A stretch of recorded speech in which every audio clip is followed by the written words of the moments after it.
Thank God the summer is over. It means I can go back and shoot some seascapes.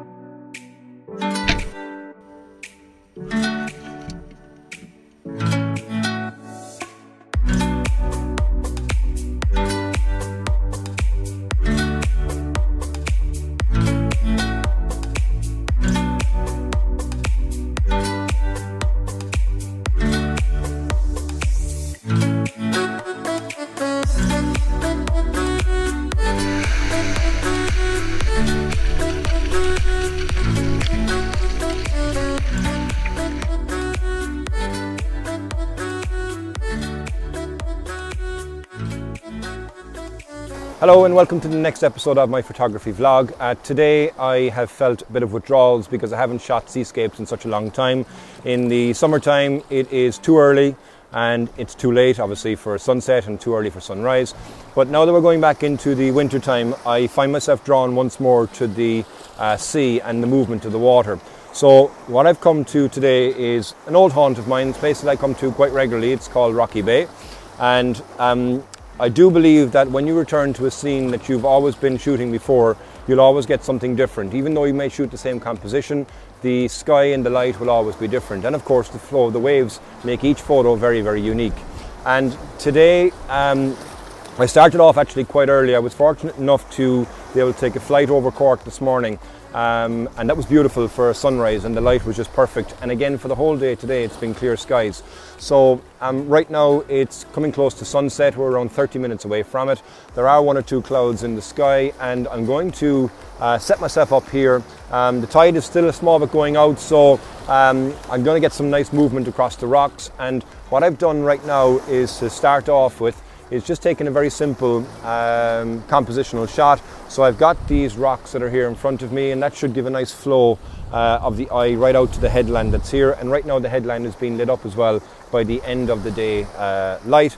So I'll take a couple of shots here. What I'm going to try and do is get some photos that are half a second, 1 second and 1.5 seconds to show the difference of the movement of the water over the rocks. Now when you're taking shots as well by the seaside, you've got a couple of options. You can wait for the wave to come in, or you can wait for the wave to go out, and they both will give a different shot. So I'll take a number of shots here and I'll show you the differences in what you can achieve just by playing with the flow of the water. Even though it's not overly rough right now, it's very calm, it's still kind of summertime seas. It still gives you nice movement, and you'll get some subtle movements as well, which make a unique shot every single time when you're taking your photos at the sea.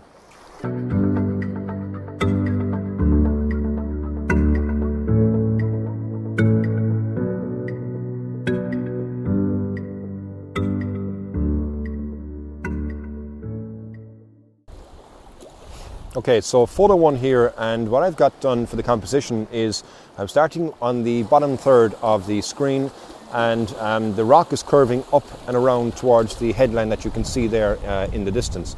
And the idea here is to wait for a wave that's coming in and then take the shot so you capture the movement of the water over the rock itself, and you still get that nice leading line as well coming out from the scene.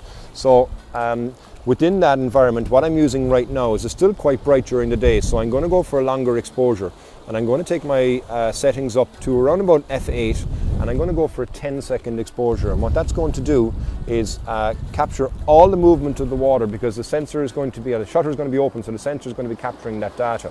And the rocks will stay the same, but the movement of the water then will be flooding through the sensor, so it's picking up all that movement. And what it does deliver then is a quite different shot to what you see here. Instead of me freezing the action right there, it actually gives you a nice moody feel going through on the scene itself. So there's my image here. I'll show it momentarily after here. It's nice. It is a dreamy water effect. And I'm going to play around as the light will come down, because I have a little stopper on today. That gives you 6 stops of extra light because the sky is so bright. And if I'm trying to get an exposure which I want to aim for, which is 1 second or half a second, I'll need the lead stopper on right now, but I'll be taking that off shortly as the light will start to fade.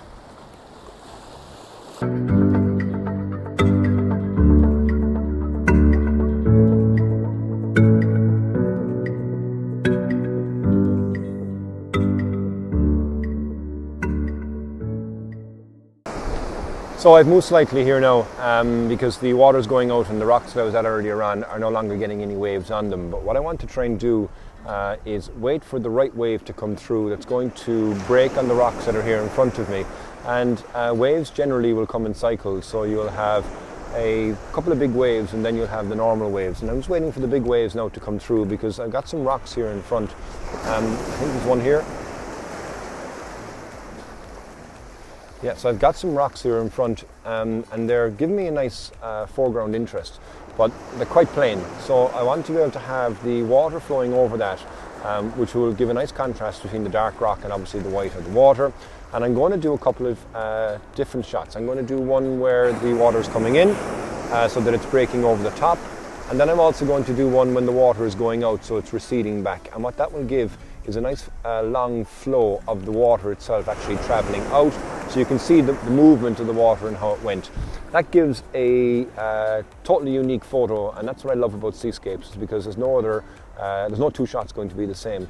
And you know, when you're taking the shots here, I'm aiming for a half a second, because that's enough for the water to be able to moving over the rock, for the sensor to be able to see that, and then to create a nice image as well. It's getting dark now as well, so the light is starting to fade, so sunset is not that far away, I wouldn't imagine. Hopefully there's not a bank of clouds over on the west, because I'm looking southeast at the moment, and if there's a bank of clouds then I won't get much colour in the sky here in front of me, but there should be some bit of a glow anyway, at least, to give me a nice sky. So I'll crack on here, get a couple of photos, wait for that best wave, and hopefully I'll be able to get one that will give me a nice shot.